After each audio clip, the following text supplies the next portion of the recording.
अस्सलाम वालेकुम लो जी यारो बेलियो मित्रों सज्जनों ते सहेलियों तुसी देख रहे हो एसएमएस पंजाबी जो अजे तक तुसी इस चैनल सबसक्राइब नहीं किया तो जरूर करो। लो जी खबरां तो तुसी सुन ही रहे होने हो इधरों उधरों इको जिहियां ही खबरां ने, कोई नवी खबर नहीं गी, उहो जिहा हिसाब किताब है जिहो जिहा चल रहा है। लेकिन आपां कोई गल करांगे मुख्तलिफ किस्म की, मुख्तलिफ चीज़ां ते रोशनी पावांगे। जिद्दां कि सब तो पहली रोशनी जिहड़ी आ ਉਹ मैं पा रहा जनाब फूक वाले पीर ते। हाँ हुण तुसीं कहो यार फूक वाले पीर ते ऐसी किहड़ी गल आ गई अज कि ਇਹਦੇ ਤੇ रोशनी पा रहे। देखो फूक वाला पीर जिहड़ा ना भी अपनी फील्ड का मार्शल आ। हाँ हुण तुसीं समझ गए होने हो कि रोशनी किधर ਨੂੰ पै रही है। हाँ लो जी फूक वाला पीर जिहड़ा ਉਹ ਜਿਹੜੇ ਕ੍ਰਿਸ਼ਮੇ ਦਿਖਾ ਰਿਹਾ ਸਾਨੂੰ, ਹਾਂ ਉਹ ਜਿਹੜੇ ਸਾਨੂੰ ਅੱਲਾ ਮਾफ़ ਕਰੇ ਪਤਾ ਨਹੀਂ ਕੀ ਉਹ ਫਨਕਾਰੀਆਂ ਦਿਖਾ ਰਿਹਾ ਸਾਨੂੰ ਜਿਹੜੀਆਂ ਕਿ ਬੰਦਾ ਇੱਕ ਬੈਠਾ ਆਇਆ, ਇੱਕ ਨਹੀਂ ਕਈ ਹੁੰਦੇ ਵੀਲ ਚੇਅਰ 'ਤੇ ਬਹਿ ਕੇ ਬੰਦੇ ਆਉਂਦੇ ਆ, ਉਹ ਮਾਰਦਾ ਜਨਾਬ ਫੂਕ।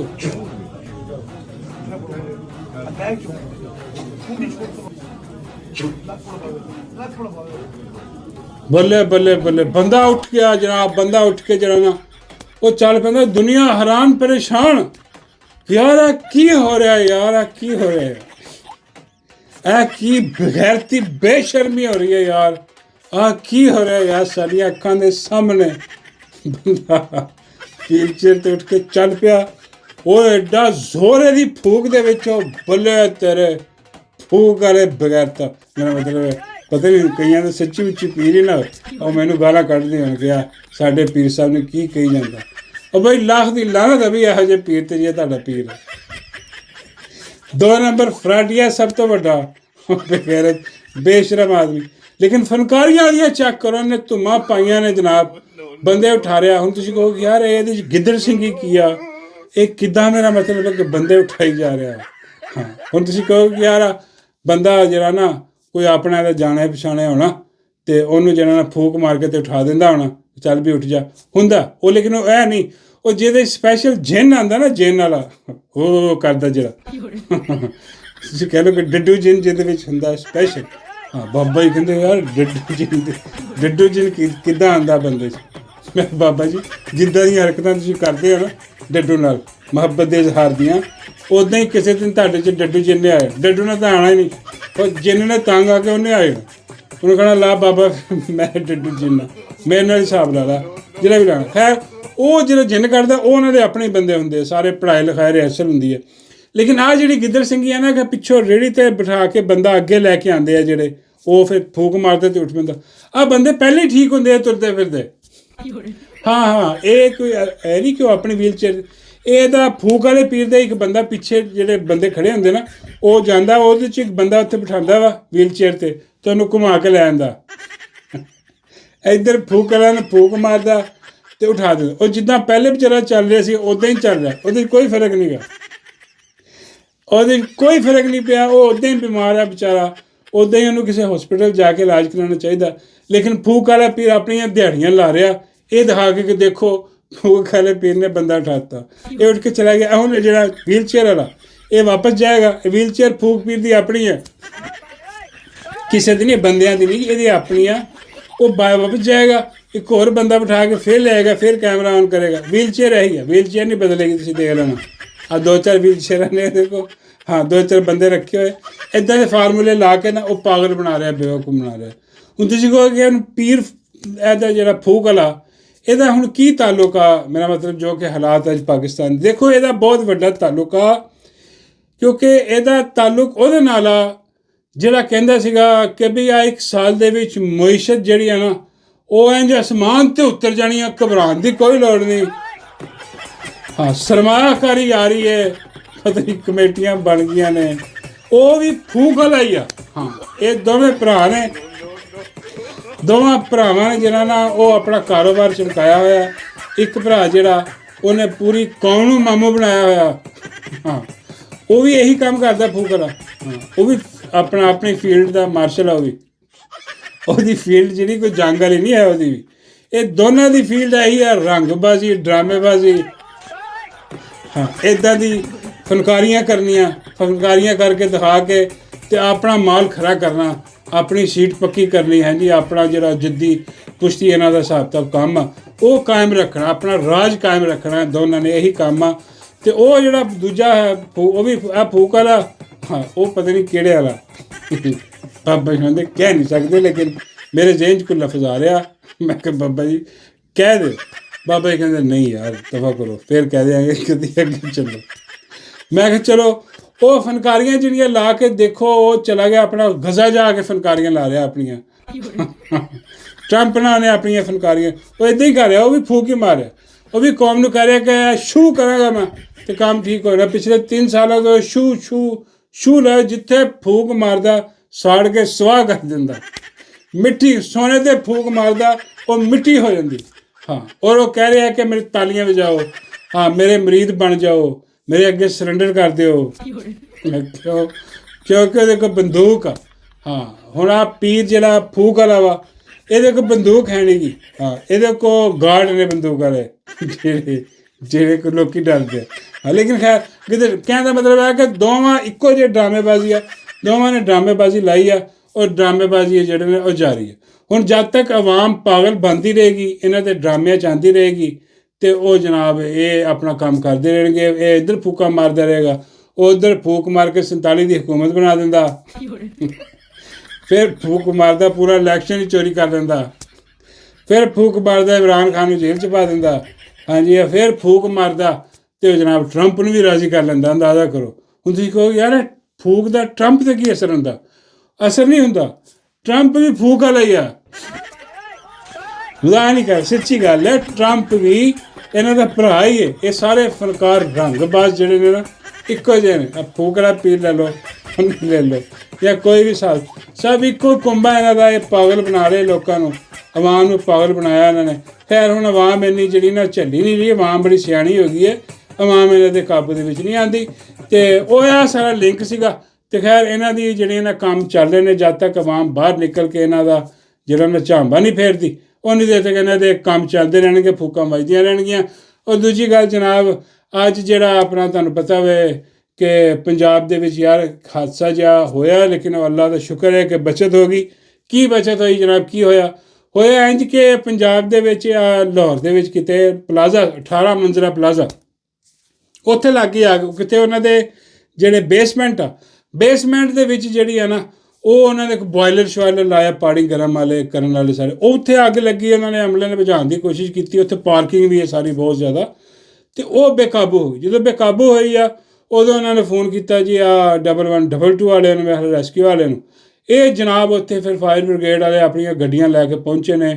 ਉਹ ਪਹੁੰਚ ਕੇ ਇਹਨਾਂ ਨੇ ਜਿਹੜਾ ਨਾ ਉਹ ਅੱਗ 'ਤੇ ਕਾਬੂ ਪਾ ਲਿਆ। ਹਾਂਜੀ, ਕਾਬੂ ਪਾ ਲਿਆ। ਇਹ ਦੇਖੋ, ਇਹ ਅੱਛੀ ਗੱਲ ਆ, ਬਹੁਤ ਅੱਛੀ ਗੱਲ ਆ। ਉਹਨਾਂ ਨੇ ਬਹੁਤ ਸਾਰੀਆਂ ਜਾਨਾਂ ਬਚਾਈਆਂ।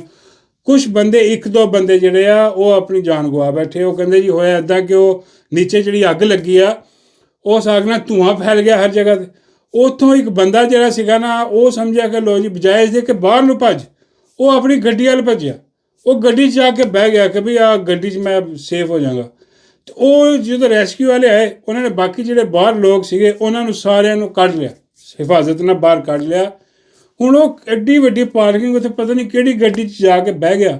ਉਹ ਧੂੰਆਂ ਇੰਨਾ ਭਰ ਗਿਆ, ਉੱਥੇ ਹੀ ਉਹਦਾ ਦਮ ਘੁੱਟ ਗਿਆ, ਅਤੇ ਉੱਥੇ ਹੀ ਜਿਹੜਾ ਨਾ ਫਾਰਗ ਹੋ ਗਿਆ। ਮੇਰਾ ਮਤਲਬ ਹੈ ਕਿ ਇਹ ਵੈਸੇ ਗਲਤ ਹੈ। ਲੋਕ ਜਿਹੜਾ ਨਾ ਬਜਾਏ ਇਸ ਦੇ ਕਿ ਵੀ ਗੱਡੀਆਂ 'ਚ ਦੌੜੋ, ਤੁਸੀਂ ਯਾਰ ਬਾਹਰ ਨੂੰ ਨਿਕਲੋ, ਬਾਹਰ ਦੌੜੋ। ਤੁਸੀਂ ਗੱਡੀ ਜਾ ਕੇ ਬਹਿਣ ਦਾ ਕੀ ਤੁਕ ਬਣਦਾ? ਲੇਕਿਨ ਚਲੋ ਉਹ ਵਿਚਾਰੇ ਦੀ ਲਿਖੀ ਸੀਗੀ, ਅਤੇ ਉਹ ਇਸ ਤਰ੍ਹਾਂ 1-2 ਲੋਕ ਜਿਹੜੇ ਨੇ ਉਹ ਹਾਦਸੇ ਦਾ ਸ਼ਿਕਾਰ ਹੋਏ। ਲੇਕਿਨ ਬਹੁਤ ਬੜੀ ਤਾਦਾਦ ਜਿਹੜੀ ਆ ਉਹਨਾਂ ਨੂੰ ਰੈਸਕਿਊ ਕਰ ਲਿਆ ਗਿਆ, ਉਹਨਾਂ ਨੂੰ ਕੱਢ ਲਿਆ ਗਿਆ ਵਿੱਚੋਂ, ਜਿਹੜੀ ਕਿ ਬਹੁਤ ਅੱਛੀ ਗੱਲ ਆ। ਸ਼ਾਬਾਸ਼ ਆ ਵੀ ਇਹਨਾਂ ਸਾਰਿਆਂ ਨੂੰ ਜਿਨ੍ਹਾਂ ਨੇ ਆ ਜਾਨ ਬਚਾਈ ਹੋਈ ਹੈ। ਅਤੇ ਸਾਡਾ ਤਾਂ ਯਕੀਨ ਹੀ ਇਸ ਗੱਲ 'ਤੇ ਹੈ ਨਾ ਜੀ, ਕਿਉਂਕਿ ਫਰਮਾਨ ਵੀ ਇਹੀ ਹੈ ਕਿ ਵੀ ਜਿਹਨੇ ਇੱਕ ਬੰਦੇ ਦੀ ਜਾਨ ਬਚਾਈ, ਉਹਨੇ ਸਾਰੀ ਇਨਸਾਨੀਅਤ ਦੀ ਜਾਨ ਬਚਾਈ, ਅਤੇ ਉਹਨਾਂ ਨੇ ਸਾਰੀ ਇਨਸਾਨੀਅਤ ਦੀ ਜਾਨ ਬਚਾ ਲਈ। ਉਹਨਾਂ ਨੇ ਬੜਾ ਅੱਛਾ ਕੰਮ ਹੈ। ਲੇਕਿਨ ਇਹਦੇ ਵਿੱਚ ਹੁਣ ਹੋ ਕੀ ਰਿਹਾ? ਹੋ ਇੰਝ ਰਿਹਾ ਕਿ ਹੁਣ ਸਾਰਾ ਕ੍ਰੈਡਿਟ ਜਿਹੜਾ ਉਹ ਅਲਾ ਤੂਲ ਮਾਈ ਨੂੰ ਦੇਈ ਜਾ ਰਿਹਾ ਕਿ ਬਈ ਆ ਮਰੀਮ ਨਵਾਜ਼ ਦੀ ਪੰਜਾਬ ਹੁਕੂਮਤ ਜਿਹੜੀ ਆ ਉਹ ਬਈ ਬੱਲੇ ਵੀ ਬੱਲੇ ਛਾ ਗਈ। ਮਾਈ ਨੇ ਆਪਣਾ ਕੰਟਰੋਲ ਸੈਂਟਰ ਜਿਹੜੇ ਉਹਦੇ 'ਚ ਆਈ ਆ, ਮਾਈ ਬਹਿ ਕੇ ਉਹਨੇ ਸਾਰਾ ਕੁਝ ਉੱਥੇ ਕੀਤਾ। ਅਤੇ ਉਹਨੇ ਬਈ ਮਾਈ ਕੀ ਅੱਗ ਬੁਝਾਉਣ ਗਈ ਸੀ ਉੱਥੇ, ਮਾਈ ਨੇ ਕੀਤਾ ਸਾਰਾ ਕੁਝ। ਬਈ ਚਲੋ ਅਸੀਂ ਦੇ ਵੀ ਸਕਦੇ ਇੱਥੇ, ਕੋਈ ਯਕੀਨ ਕਰੋ, ਕੋਈ ਵਜ਼ੀਰ ਆਲਾ ਚਾਹੇ ਸਾਡੀ ਜਿੰਨੀ ਮਰਜ਼ੀ ਮੁਖਾਲਫਤ ਉਹਦੇ ਨਾਲ ਹੁੰਦੀ, ਲੇਕਿਨ ਕੋਈ ਅਵਾਮੀ ਮੈਂਡੇਟ ਨਾ ਆਇਆ ਹੁੰਦਾ ਨਾ ਇੱਥੇ, ਅਸੀਂ ਉਹਨੂੰ ਕ੍ਰੈਡਿਟ ਦੇ ਦਿੰਦੇ। ਬਈ ਇਹ ਤਾਂ ਬਣਦਾ ਹੀ ਨਹੀਂ ਗਾ, ਇਹਦਾ ਕ੍ਰੈਡਿਟ ਕਿੱਦਾਂ ਦਈਏ ਇਹਨੂੰ ਕ੍ਰੈਡਿਟ ਕਿ ਬਈ ਉਹ ਤਾਂ ਆਵਾਮ ਦੀ ਹਮਾਇਤ ਨਾਲ ਤੇ ਆਈ ਨਹੀਂ, ਜਾਲੀ ਵੋਟ ਲੈ ਕੇ ਫਾਰਮ 47 ਤੇ ਆਪਣੀ ਸੀਟ ਹਾਰੀ ਹੋਈ ਆ, ਜ਼ਬਰਦਸਤੀ ਬੰਦੂਕ ਦੇ ਜ਼ੋਰ ਤੇ ਬਿਠਾਇਆ ਹੋਇਆ। ਬਾਬਾ ਜੀ ਹਮੇਸ਼ਾ ਕਹਿੰਦੇ ਹੁੰਦੇ ਕਿ ਪੁੱਤਰ ਬੰਦੂਕ ਦੇ ਜ਼ੋਰ ਤੇ ਨਹੀਂ, ਆ ਮਾਈ ਨੂੰ ਬੰਦੂਕ ਦੇ ਉੱਤੇ ਬਿਠਾਇਆ ਹੋਇਆ, ਉੱਤੇ ਬਿਠਾਇਆ ਹੋਇਆ ਬੰਦੂਕ ਦੇ, ਹਾਂ, ਤੇ ਤਾਂ ਮਾਈ ਨੂੰ ਲਾਇਆ ਹੈ, ਅਦਰਵਾਈਜ਼ ਮਾਈ ਲਾ ਉਹ ਬਈ ਤੇ ਜਿਹਦੀ ਬੁਨਿਆਦ ਹੀ ਕੋਈ ਨਹੀਂ, ਅਸੀਂ ਹੁਣ ਕਿੱਦਾਂ ਕ੍ਰੈਡਿਟ ਦੀ, ਕੌਣ ਬੇਵਕੂਫਾਂ ਨੂੰ ਕ੍ਰੈਡਿਟ ਦੇਗਾ। ਇਹ ਇੱਦਾਂ ਹੀ ਆ ਕਿ ਬਈ ਕਬਜ਼ੇ ਦੀ ਜ਼ਮੀਨ ਆ, ਠੀਕ ਹੈ, ਕਿਸੇ ਕੋ ਹਥਿਆਈ ਹੋਈ ਕਬਜ਼ਾ ਕਰਕੇ ਉਹ ਜ਼ਮੀਨ ਲਈ, ਉਸ ਕਬਜ਼ੇ ਦੀ ਜ਼ਮੀਨ 'ਤੇ ਕਿਸੇ ਦੀ ਜ਼ਮੀਨ 'ਤੇ ਮੈਂ ਆਪਣਾ ਇੱਕ ਔਲੀਸ਼ਾਨ ਮਹਿਲ ਬਣਾ ਲਵਾਂ ਅਤੇ ਮੈਂ ਕਹਾਂ ਕਿ ਦੇਖੋ ਕੈਸਾ ਖੂਬਸੂਰਤ ਘਰ ਮੈਂ ਬਣਾਇਆ, ਅਤੇ ਹੁਣ ਲੋਕ ਕੀ ਕਹਿਣਗੇ ਕਿ ਵਾਹ ਬਈ ਵਾਹ ਬੜਾ ਕਮਾਲ ਘਰ।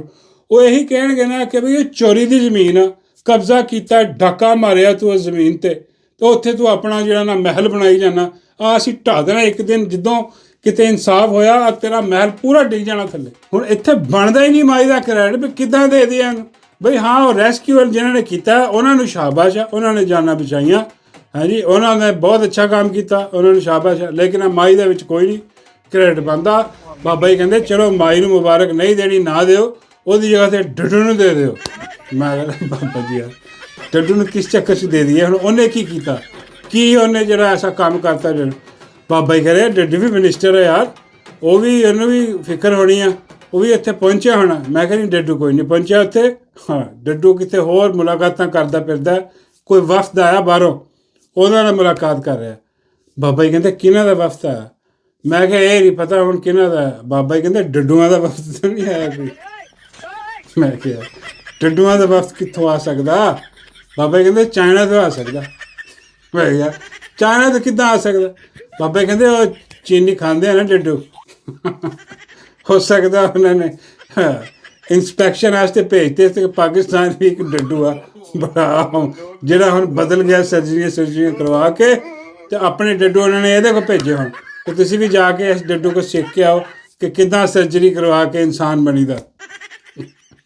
ਮੈਂ ਕਹੀ ਨਹੀਂ ਯਾਰ ਇੱਦਾਂ ਦੀ ਗੱਲ ਨਹੀਂ ਹੈ। ਹਾਂ ਉਹ ਕੋਈ ਵਕਤ ਦੂਜਾ ਆਇਆ, ਹਾਂ ਪਤਾ ਨਹੀਂ ਕਿਹੜਾ, ਉਹਦੇ ਨਾਲ ਹੱਥ ਮਿਲਾ ਰਹੀ ਹੈ, ਜੱਫੀਆਂ ਮੇਰਾ ਜੱਫੀਆਂ ਨਹੀਂ ਮੇਰਾ ਮਤਲਬ ਹੱਥ ਮਿਲਾ ਰਹੀ ਹੈ। ਬਾਬਾ ਜੀ ਕਹਿੰਦੇ ਚਲੋ ਜੱਫੀਆਂ ਵੀ ਪਾ ਲੈ, ਹੁਣ ਮੈਨੂੰ ਕੀ ਲੱਗੇ। ਮੈਂ ਕਿਹਾ ਬਾਬਾ ਜੀ ਖਤਮ ਹੋ ਗਈ ਮੁਹੱਬਤ? ਬਾਬਾ ਜੀ ਕਹਿੰਦੇ ਪੁੱਤਰ ਖਤਮ ਹੋਣੀ ਸੀ ਜਦ ਤੱਕ ਕੋਈ ਡੱਡੂ ਜਿਹਾ ਲੱਗਦਾ ਸੀਗਾ, ਉਨੀ ਦੇਰ ਤੱਕ ਉਮੀਦ ਸੀਗੀ ਹਾਂ ਕਿ ਚਾਂਸ ਲੱਗ ਜਾਏਗਾ, ਬਣ ਜਾਏਗਾ। ਹੁਣ ਤਾਂ ਲੋਕੀ ਕਮੈਂਟਾਂ 'ਚ ਵੀ ਬਾਬਾ ਜੀ ਪੜ੍ਹਦੇ ਆ ਕਮੈਂਟ ਤੁਹਾਡੇ ਸਾਰਿਆਂ ਦੇ। ਬਾਬਾ ਜੀ ਕਹਿੰਦੇ ਹੁਣ ਤਾਂ ਕਮੈਂਟ 'ਚ ਵੀ ਲੋਕੀ ਕਹਿਣ ਲੱਗ ਗਏ ਕਿ ਬਾਬੇ ਨੂੰ ਕਹਿਣ ਭੁੱਲ ਜਾ, ਹੁਣ ਡੱਡੂ ਤੇਰੇ ਖਾਬਾਂ 'ਚ ਵੀ ਨਹੀਂ ਆਉਣਾ ਬਾਬਾ, ਕੋਈ ਹੋਰ ਗੱਲ ਕਰ ਤੂੰ, ਕੋਈ ਹੋਰ ਲੱਭ, ਹਾਂ ਹਿਸਾਬ ਕਿਤਾਬ ਲਾ।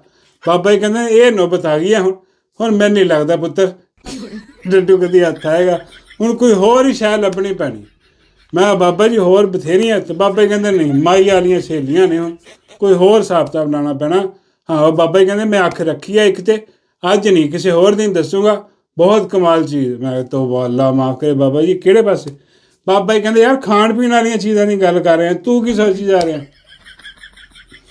ਮੈਂ ਕਿਹਾ ਉਹ ਫਿਰ ਠੀਕ, ਖਾਣ ਪੀਣ ਵਾਲੀਆਂ ਚੀਜ਼ਾਂ ਉਹ ਤਾਂ ਉਹਨਾਂ ਦਾ ਦਿਲ ਲਾਓ, ਹਾਂ ਖਾਓ ਪੀਓ ਮੌਜ ਲਾਓ, ਪਾਣੀ ਕਾ ਬੁਲਬੁਲਾ 2-4 ਦਿਨਾਂ ਦੀ ਜ਼ਿੰਦਗੀ ਆ, ਕੀ ਰਹਿ ਜਾਣਾ, ਕੀ ਤੁਸੀਂ ਲੈ ਜਾਣਾ, ਕੀ ਡੱਡੂ ਨੇ ਲੈ ਜਾਣਾ।